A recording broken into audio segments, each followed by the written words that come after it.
अर्थ खात्यावर राष्ट्रवादी ठाम, विलिनीकरणावर चर्चा नाही. सुनील तटकरे.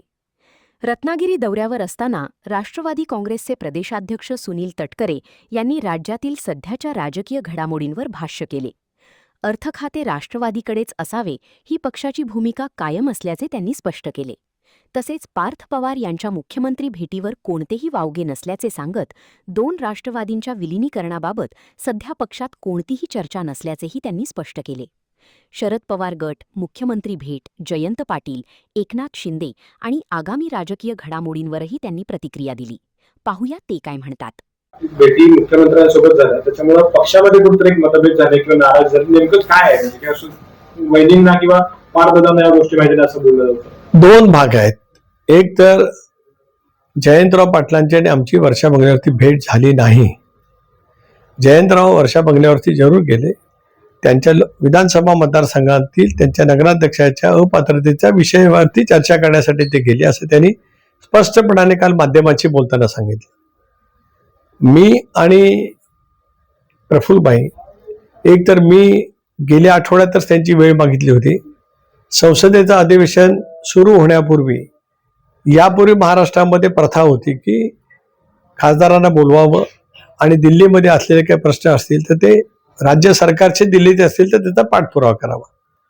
मी माझे जे काही प्रस्ताव आहेत की जे राज्य शासनाकडून दिल्लीकडे जायचे आहेत, त्याच्यामध्ये दापोलीमधील पर्यटनाच्या वरती आधारित काही मुद्दे आहेत. त्या खात्याचे मंत्री शेखावत यांच्याकडे पत्रव्यवहार मी आदरणीय अमितभाईंच्या मार्फत केला, पंतप्रधान महोदयाच्या मार्फत केला. ते प्रस्ताव आहेत. इतरही काय प्रस्ताव आहेत, त्याच्यासाठी वेळ मागितलेली होती. प्रफुल्लबाईंनी पण वेळ मागितली होती. ते परवा पहाटेच परदेशी गेलेले आहेत, त्याच्यामुळे त्या वेळेलाच मुख्यमंत्र्यांना उपलब्धी होती म्हणून आम्हाला बोलवलं गेलं. त्यामुळे मी कालच सांगितलं पत्रकार परिषदेमध्ये, राजकीय भेट असती जरूर वहिनींना आम्ही सांगितलं असतं, परंतु जर का भेट राजकीय नसेल तर सांगण्याचं काय प्रत्यय नाही. काल त्याच्यानंतर आमच्या कोर कमिटीची बैठक झाली. अनेक बाबींवरती चर्चा केली. SIRची चर्चा केली. स्वर्गीय दादांचा 22 तारखेला जयंती आहे, त्या कार्यक्रमाची चर्चा केली. मुख्यमंत्र्यांची भेट झाली. त्याच्याबद्दलची मला जे काही त्याबद्दलचं सांगायचं होतं ते मी त्या ठिकाणी सांगितलं. त्याच्यामुळे काय भाषणाचं काही कारण नाही. वहिनी आमच्या राष्ट्रीय नेते आहेत. जो आदर मला अजितदादांच्या बद्दलचा मनामध्ये होता, तोच आदर बहिणींच्या बद्दलचा आमच्या सर्वांच्या मनामध्ये आहे आणि त्यांच्या नेतृत्वाखाली राष्ट्रवादी काँग्रेस पक्ष नेटाने वाटचाल करते आहे. आमदार रवी राणा असं म्हणतात की अशक्य राजकारणात अशक्य गोष्टी शक्य झालेल्या आहेत. त्याच पद्धतीने 15 दिवसात दोन्ही राष्ट्रवादी एकत्र येतील आणि कदाचित केंद्रीय मंत्री सुप्रिया सुळे असतील. रवी राणा फार मोठे नेते आहेत, त्याच्यामुळे माझ्यासारख्या छोट्या कार्यकर्त्यांनी त्यांच्यावरती वक्तव्य करणं काय फार योग्य नाही. ते खूप मोठे नेते आहेत. पुढील 1.5 महिन्यामध्ये महाराष्ट्रात आणि राज्यामध्ये आणि केंद्रामध्ये सुद्धा मोठे फेरबदल होतील आणि त्याच अनुषंगानं फडणवीस आणि शिंदे साहेबांच्या दिल्ली वारी सुरू झाल्याची चर्चा आहे पाहायला मिळते. काय सांगतात? शिंदे साहेब दिल्लीला नियमितपणाने त्यांच्या खासदारांच्या प्रश्नाच्यासाठी केंद्र सरकारकडे, त्यांच्याकडे जे महत्वाचे विभाग आहेत, नगर विकास, गृहनिर्माण, रस्ते विकास महामंडळ, या निमित्ताने जात असतात. त्यांच्या प्रत्येक भेटीचा राजकीय अर्थ काढणं काही योग्य नाही, कारण ते सुद्धा एक विकासाभिमुख नेतृत्व आहे. एकनाथराव शिंदे साहेब सुद्धा मुख्यमंत्री आहेत. मुख्यमंत्र्यांचे अनेक प्रश्न, राज्य सरकारचे अनेक बाबी आज केंद्र सरकारकडे आहेत. अशा वेळेला ते जातात. भारतीय जनता पक्षाचं शिस्त नेतृत्व दिल्लीमध्ये आहे, त्यानिमित्ताने जातात. आता काल आज मुख्यमंत्री दिल्लीत गेलेत काय मला माहित नाही. मी रत्नागिरीत आहे. पण साहेब राजकारणात मोठे बदल पाहायला मिळतील 1.5 महिन्यामध्ये. एक तर 20 तारखेपासून म्हणजे सोमवारपासून संसदेचं 3 आठवड्याचं अधिवेशन आहे. ज्या अधिवेशनामध्ये कदाचित हे बिल येण्याची शक्यता नाकारता येत नाही.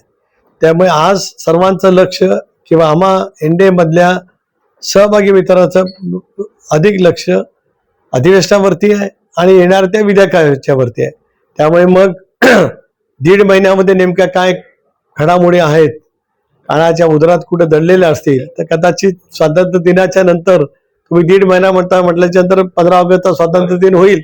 लाल किल्ल्यावरून पंतप्रधान महोदयांचं देशाला उद्देशून भाषण होईल. पुढच्या वर्षाचा संकल्प पंतप्रधान महोदय त्या ठिकाणी करतील. त्यानंतर काय उलाढाले असतील तर तुम्हाला माहिती असतील तर आम्ही सांगू. असू शकतात, नसूही शकतात.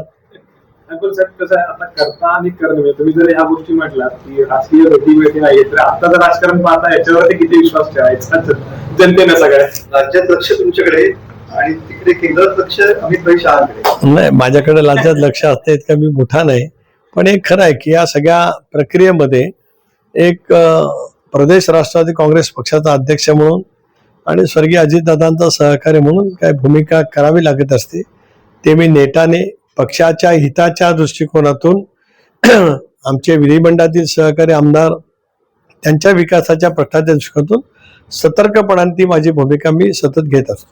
सर तुम्ही शेवटचा प्रश्न म्हणजे जरी तुम्ही म्हटलं की गाठीभेटी या प्रत्येक राजकीय अर्थ काढू नये, मग असं म्हटलं की करताना करणे या सध्या गोष्टी म्हणजे राज्यातल्या राजकारणात सगळं बघितलं तर तसं काही आलबेल नाही, असं काही आपण गॅरंटेड होऊ शकत नाही. त्याच्यामुळे तुम्ही ज्या गोष्टी नाकारला की विलिनीकरण असेल किंवा कुठल्याही इतर राजकीय चर्चा सगळं ते ठामपणे आता आपण म्हणू शकतो जनतेसाठी म्हणून त्याचं काहीच होणार नाही.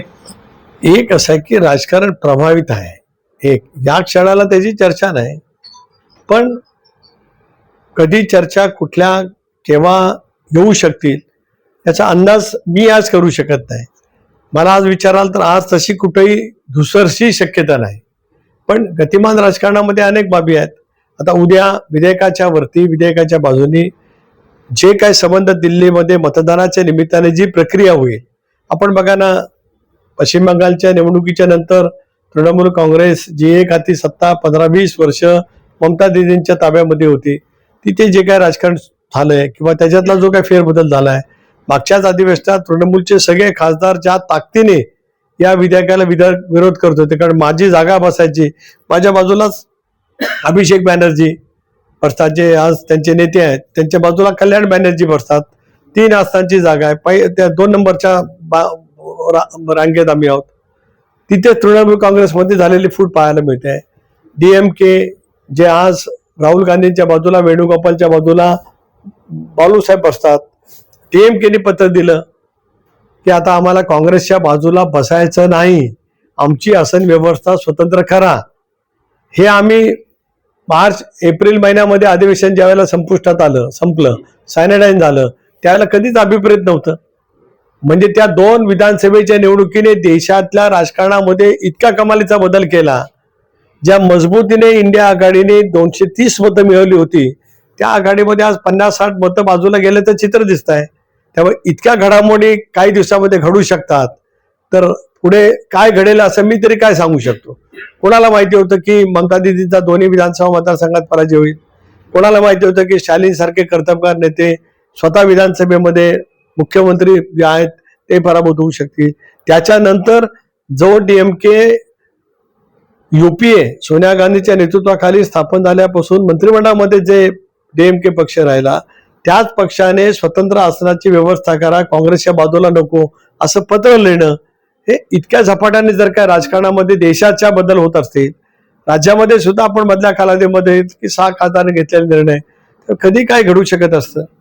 तर वेगळा विषय, जंतर आंदोलन सध्या राजकीय विषय झालेला आहे. स्वतः उद्धव ठाकरे साहेब सुद्धा या ठिकाणी मुंबईमध्ये 20 आंदोलन करण्याच्या तयारीमध्ये असल्याचं पाहायला मिळतंय. कसं बघताय जंतर आंदोलन? नाही, आंदोलनाची योग्य ती दखल केंद्र सरकारने निश्चितपणाने घेतलेली आहे. अंशुक यांच्या ज्या काय मागण्या असतील त्या संदर्भामध्ये केंद्र सरकार विचार करेल, आणि ज्या वेळेला दिल्लीला जाऊ त्यावेळेला, आता परवाच सोमवारपासून अधिवेशन सुरू होतं, त्यामुळे त्याच वेळेला एनडीची बैठक मंगळवारी बोलवलेली आहे. कालच निरोप आला की पंतप्रधानांच्या उपस्थितीमध्ये मंगळवारी सकाळी एनडीच्या खासदारांची बैठक आहे, त्याला मी तिथे असेनच, अमित भाईंची पण भेट होईल, त्याला कळेल नेमकं काय चालू आहे. महाराष्ट्रात पण तोच मुद्दा झाला, महाराष्ट्रात आंदोलन. आज आता एक विरोधी पक्ष म्हणून त्यांना त्यांची जी काय भूमिका घ्यावी लागत असेल ती त्यांनी घेतली, तर त्याच्यात आम्हाला कोणाला काय वेगळं वाटायचं काही कारण नाही. नागपूरमध्ये रामरक्षा आंदोलन करण्यात येणार आहे उद्धव ठाकरे यांच्याकडून. रामरक्षा पटल फडणवीस यांनी यामध्ये सहभागी व्हावं असं देखील पत्र शिवसेनेकडून त्यांना देण्यात आलेलं आहे. जय श्रीराम.